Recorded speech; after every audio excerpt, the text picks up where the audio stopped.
뉴욕 스케이트 브랜드 슈프림이 드디어 한국에 도착했습니다. 아시아 국가로는 일본에 이어 두 번째로 한국에 오픈한 슈프림 도사는 신사동 도산공원 동쪽에 자리를 잡았는데요. 과거 상표권 문제로 무산되었던 슈프림의 한국 진출이 바로 지난 19일 오전 11시에 그 베일을 벗었습니다. 먼지 하나 없을 만큼 깨끗한 매장과 칼같이 접힌 제품들은 여느 슈프림 스토어와 맥을 같이 하는데요. 오늘은 세계 최고의 스트릿 브랜드 슈프림, 그리고 슈프림의 16번째 매장인 슈프림 도산에 관한 이야기입니다. 슈프림의 설립자 제임스 제비아는 1994년 뉴욕 맨하탄의 라파엘 거리에 처음 슈프림 스토어를 오픈했는데 당시 슈프림은 정말 스케이트보더만을 위한 브랜드였습니다. 스타일리쉬하고 세상 까칠한 점원 역시 보더였고, 제임스는 실제로 매장의 실적보다 보더들의 사랑방이 되는 것에 더 집중했죠. 그의 진심이 통했는지 당시 마땅한 아지트가 없던 맨하탄의 보더들은 그들의 뉴저지, 롱아일랜드 친구들까지 슈프림으로 불러 모았고, 슈프림의 티셔츠는 그들 스케이트처럼 빠르게 도시를 점령해 나갑니다. 슈프림의 에너지와 브랜딩을 쉽게 설명한다면 에릭 클락 감독의 독립영화 키즈로 대신해도 무방할 텐데요. 놀랍게도 브랜드 설립 시기와 영화 개봉 시기도 겹치고 실제로 후에 콜라보레이션도 있었죠.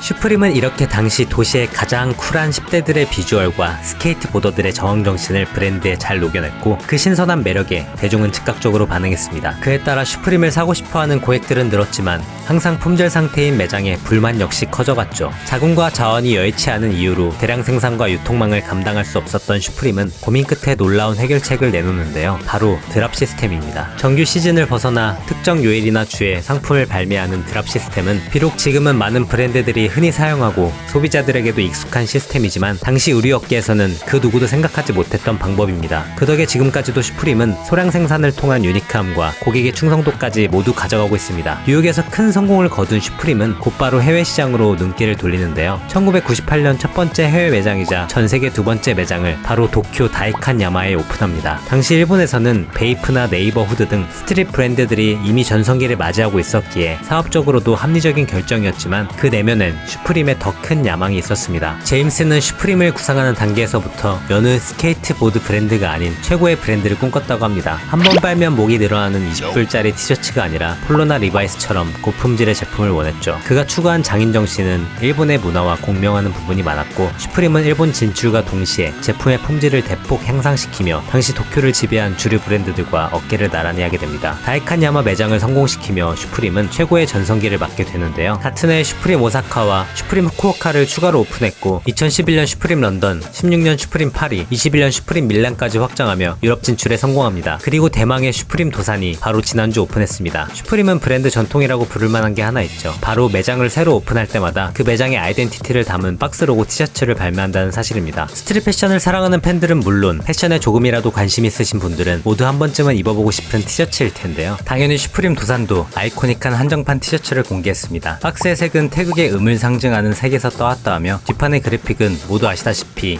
무궁화와 슈프림 도산의 주소입니다. 디자인이야 호불호가 갈릴 수 있겠지만 그래도 한국의 첫 슈프림 매장을 기념하는 티셔츠라 일색가가 채솟고 있습니다. 같은 디자인으로 후디도 발매됐습니다만 이 제품들은 이미 구입하기에는 조금 어려울 것 같네요. 그래도 슈프림 1주차 드랍에는 눈여겨볼 만한 상품들이 많은데요. 대표적인 제품 위주로 소개시켜드리겠습니다. 호랑이 마스코트의 야구팀 컨셉으로 디자인된 타이거 바시티 자켓은 2009년 제품의 재발매 버전으로 3가지의 새로운 컬러웨이로 발매됐고 가격은 91만 8천원입니다. 포토 티셔츠로는 래퍼 NBA 영보이와 콜라보한 NBA 영보이 티셔츠가 화제의 제품이고, 슈프림의 전매 특허 아크 형태 로고를 넣은 아크 하프지 플리스 프로버는 겨울까지 잘 활용할 수 있겠습니다. 하키 저지의 스켈레톤 그래픽을 얹은 본스 하키 저지도 인기가 많을 것 같고, 캠프캡과 식스패널도 슈프림의 아이코닉한 제품이죠. 가방 제품으로는 웨이스트백과 토트백, 그리고 4가지 색상의 백팩이 나왔고, 신발은 나이키와 콜라보한 슈프림 에어포스 원 로고가 새로운 브라운 컬러와 함께 재발매됐습니다. 슈프림 로고 전성시대답게 박스 로고 램프와 찹스틱 세트가 재밌는데요. 슈프림 매니아라면 안 살 수가 없는 치명적인 매력입니다. 이렇게 슈프림 FW 1차 드랍의 대부분을 이제 서울에서도 만나볼 수 있다는 사실은 매우 반가운 일이지만 내적 외적으로 잡음들이 끊이지 않는 것도 사실입니다. 수강 신청보다 어렵다는 슈프림 사인업부터 가격 정책까지 화려한 오프닝과 더불어 논란은 당분간 지속될 예정입니다. 사실 소비자들이 가장 예민할 수밖에 없는 부분은 슈프림은 전 세계에서 가장 높은 판매가일 텐데요. 실제로 비싸다고 소문난 일본의 발매가보다 적지 않게 높은 한국 발매가 때문에 이에 대해 많은 팬들은 K 프리미엄, 김치 프리미엄이 너무 심하다라는 실망 섞인 반응이 많다는 점이 아쉬움으로 남습니다. 스트릿 브랜드를 넘어 하이엔드 브랜드까지 집어삼킨 이 시대 최고의 브랜드 슈프림.